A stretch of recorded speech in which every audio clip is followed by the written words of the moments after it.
Штип повторно ги одби парите за Макфест од државата. Понудените 408.000 денари од Министерството за култура според градоначалникот Иван Јорданов се нова деградација за една од најголемите културни манифестации во државата.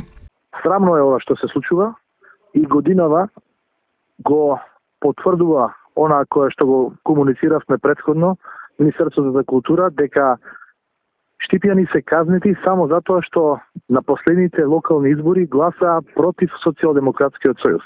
Сите проекти поврзани со Штип се прекинати, не се финансираат само заради оваа причина. Исто како и минатата, Штип и оваа година самиот ќе собере сили и ќе обезбеди пари за културниот бренд на државата. Ние и оваа година нема да ги прифатиме овие средства затоа што е срамно и жалосно што се понижуваат граѓаните на општина Штип. Општина Штип и оваа година ќе го превземе целосното финансирање на овој фестивал и нема да дозволам додека сум јас градоначалник да општина Штип и граѓаните на општина Штип се понижени од страна на државата и од страна на Министерството за култура.